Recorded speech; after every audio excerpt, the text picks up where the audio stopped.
our lesson today. Yeah. So we've been talking about Joshua and the children of Israel.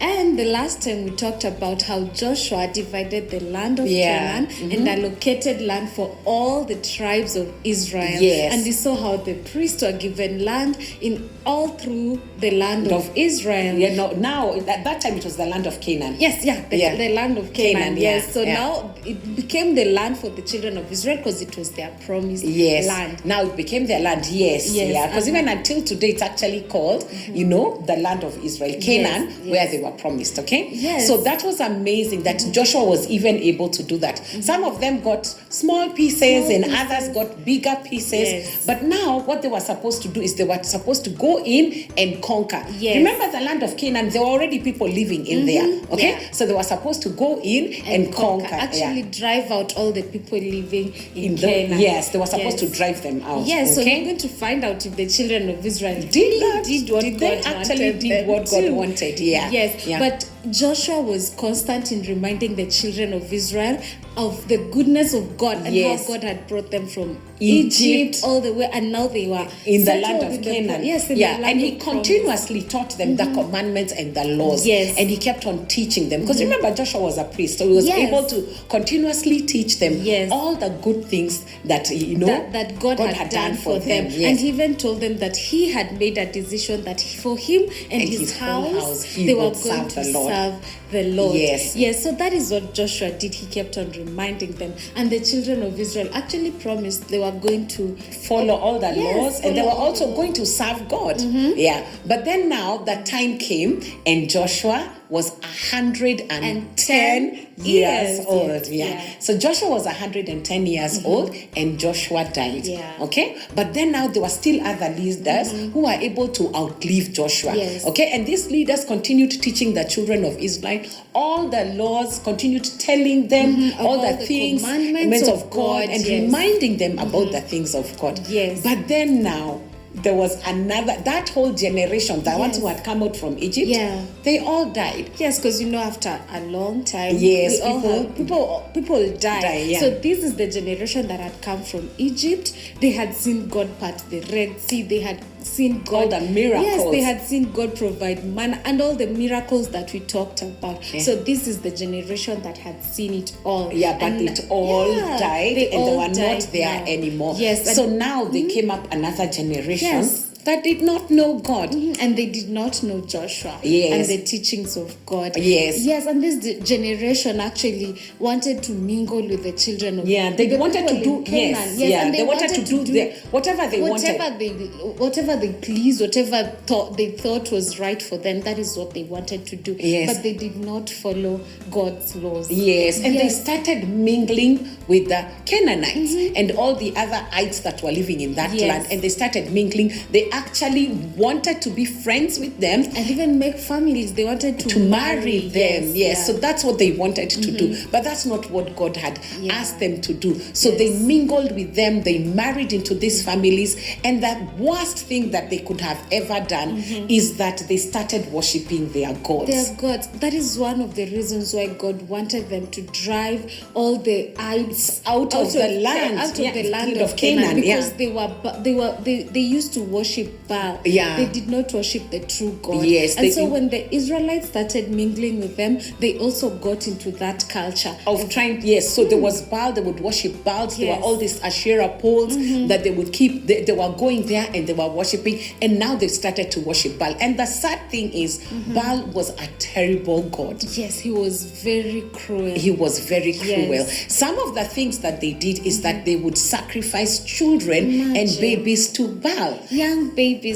Small babies to Baal, so that they could get good crops. They thought that if they sacrificed to Baal, that they'll get a good harvest. And that's what they did, and that made God very, very angry. Okay. And what the Canaanites actually did, and all the other tribes that were there, they actually fought against the children of Israel, and then after that they even caused them to pay heavy taxes. Because now you see the children of Israel did not drive out all these other tribes or these other people living in the land of Canaan. Yes. So God was angry. And then these other tribes became stronger and stronger, and they started fighting against the children of Israel. Yes. And sadly, they actually won against them. They won against them, and they started charging them a lot of heavy taxes. And the children of Israel now were in trouble. Yes. They because were all these people were so cruel to them. Yes. And remember, God was so merciful to them, but now they are facing cruelty, and there's nothing that God can do, because He had told them not to sign treaties, not to be friends with them, not to make sure that they drive them out. But this time round, instead of them driving them out, they became friends and then now the Canaanites made families. So the Canaanites became stronger, and they started ruling over them, and they started asking for very heavy taxes. So for a long time, the children of Israel were sad and they didn't know what to do. So they went back and they remembered God, and they prayed. And every time they prayed, God had mercy on them. And He had promised. He had promised that He would always be their God. So every time they remembered and turned back to God, God had them and had mercy on them. And this is what God did. God gave them leaders. And these leaders were actually there to guide them, and they had a lot of wisdom. They were there to help them in everything and to teach them the word of God. And that is what God did for them. He allowed them to have leaders that would be able to guide them. And these leaders were actually called judges. Yes. And that is why now we go to the book of Judges, and we are going to see about all these leaders that were able to be judges. Those judges were not like the judges we have today. The judges that we have today, some of them in Kenya, that like they wear these wigs. They used to wear a lot of the wigs, and a robe. They would wear a wig and a robe, and then they even had a gavel. The judges that we know is that they have a gavel and they bang it and they say order in the court, or they give a sentence or a judgment or a ruling, and then they bang the gavel just to say. So the gavel is like a symbol of authority, okay, so that you can know that the judges were there to rule.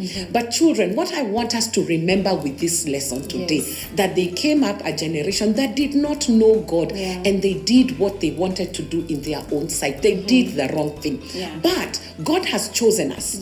We are a chosen generation. Okay? And we should be the generation that does not forget about God, that does not forget about all the good things that God has done for us, because He has chosen us to be that generation so that we can keep talking about the things of God and keep talking about the miraculous things of God. And live a righteous life. And live a righteous life. Okay? So that's our lesson for today. So what I want us to do is I want us all to stand up so that we can be able to sing a song together that will remind us that we need to be that generation that will always remember the things of God. So everybody stand up. Stand up. So, hey kids, we talked about a generation that came that did not know the things of God, did not know the miracles, and there were a generation that did not know God, and they did whatever they wanted, whatever was right in their own sight, they did it. But today we are going to sing a song that talks about us being the generation that knows God and loves God with everything within us. So please stand up and let's join together even as we sing this song. We are a chosen generation, called for to show His excellence. All I require for life, God has given me, and I know who I am. We are a chosen generation, called for to show His excellence. All I require for life, God has given me, and I know who I am. I know who God says I am, what He says I am, where He says I'm at. I know who I am. I know who God says I am, what He says I am, where He says I'm at. I know who I am.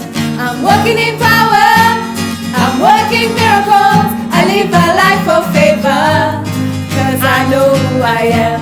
I'm working in power, I'm working miracles, I live a life of favor, 'cause I know who I am.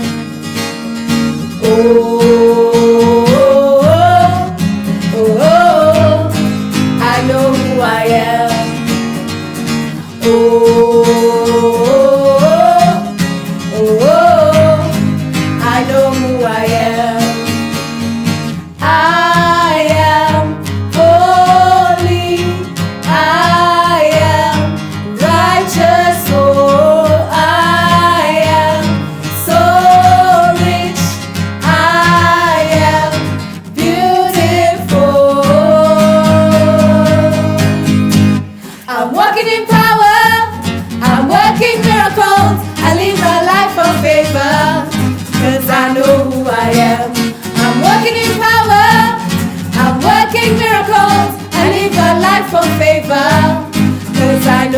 who I am.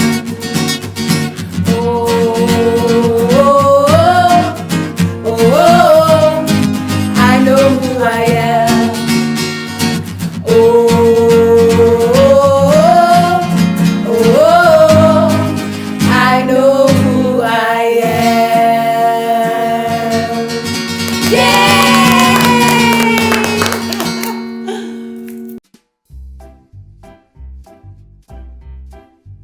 So here we are, kids, and we want to do our craft. And you remember what we talked about, the judges? Okay? So what the judge used was called a gavel. Pass me that gavel right there. Okay? And a gavel is what the judge uses, and he bangs and he says, order, or he bangs it and he says, he gives a sentence, or that's my final ruling. So we are going to make something like this, and it's a gavel, okay? So what we have here is manila paper that was green, but we've colored it all brown everywhere. And the reason why we've colored it brown is so that it can look like a wooden gavel. A gavel is actually like metal. Yeah, it's made out of wood, and that's what a judge uses. It looks like a hammer. So I have two of my papers. They're actually almost the same size, and they're brown in color. I've made sure I've colored them. And then what I have over here is something small. It's like a circle. It was actually a circle, and this is like putting on the top part of the gavel, and that's what we'll use. So we take it and we draw a small circle inside, and then after that we cut it up so that we can be able to fold it up so that it can be able to cover that part of the gavel. Okay, so all I do with this paper is I make sure it's all folded. I keep folding. Like, the reason why I cut is so that I can be able to fold it up. So that's folded and folded and folded. Okay, so I put that on the side. So what we'll do with this paper right here, we are going to roll it. Okay, now remember there are two sides of the paper. This is the length right there, and then this is the width. To make the smaller part of the gavel, we are going to fold it widthwise. Okay, so this is what I do. I fold it up like this. Okay, and I make sure it's all folded, then making sure it's fitting like in my paper right there. Okay, so when I do that, I use stapler and I stick it right there. Okay, so that's what I use. I use stapler to make sure it's round. The other side, I make sure I fold the lengthwise is where I make it long. Okay, so that now at least my hammer can have a handle. Yeah, and don't make it too small, don't make it too big, but you just fold it, and then I staple it right there just to make sure it's all joined up. Okay, then I'll turn it around, and this time round I'll actually put the stapler a bit further, and you're going to realize why I put it a bit further inside. Okay, so what we need to do with this is to make sure this part comes on top here, like right there, so I can have my hammer. Okay, so for it to go in there, what I need to do with this piece of paper, this one right here, is to make sure that I cut it. Okay, so what you do is right at the end, right there, okay, right at the end, I'll make sure that I'm able to cut like a triangle inside. Let me use my pen so you can see, like a triangle all the way inside, because this is going to help when we are putting the gavel and the hammer. So I just fold it up like that, and I cut right here. Okay, and it looks like you're putting a triangle right inside there. Then I do that on the other side. Okay, let me cut these papers out. Okay, so I make sure that I've cut it all the way to the other side. Are you cutting your paper? Oh, here you go. Okay, so after you cut this, you'll get a very funny shape, but that's where we are going to be able to put our gavel inside.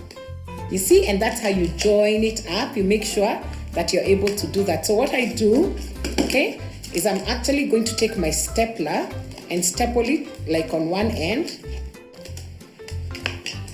to make sure that it's all sticking on one side, and then I open it up, then I hold it on the other side, and I also staple. The other thing that you can do, because I can tell my gavel is not becoming what I want it to do, and I try and straighten it that way, you can also stick it with tape. Okay, then the other part of the gavel, you just make sure it's all colored brown inside your circle, and I'm making sure I've colored it all the way inside and it's all brown.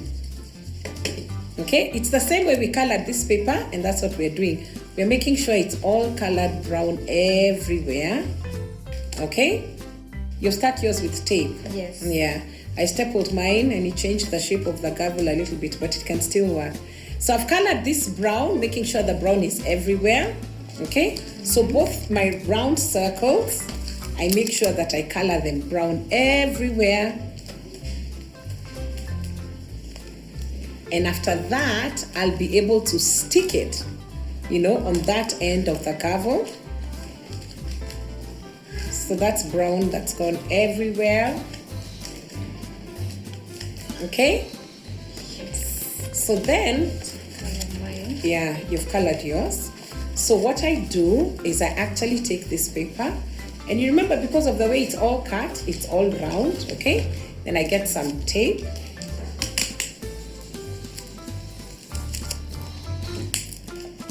Okay? Then I'm able to stick this top part. Children, I've told you before, if you're not able to do it by yourself, please get help from somebody, okay? But don't say that, oh, it's hard, I don't want to do it, I'm not going to be able to do it. Because if you say that, you'll not be able to do your craft. But you always need to make sure that if you can't do it, get somebody to help you. And then I also told you that it's okay for you to stop the video. Pause the video. You can actually pause the video and then be able to catch up and do it, yeah. And then you go slowly as you rewind, okay? So I've been able to stick that other end of the gavel that way. Okay? So that's one side and it's all done, okay? Then I do the same thing with this other paper that I already colored, making sure that it's all folded on the inside. Okay, and that makes it a circle. Then I make sure that I put my hammer right there. Okay, and then I take some more tape.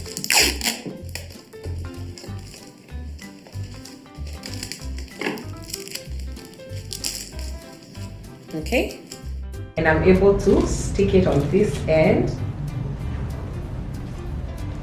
And if this can be a little bit hard if you don't know what you're doing, but if you get help, you're actually able to stick it out so that you can make your gavel, okay?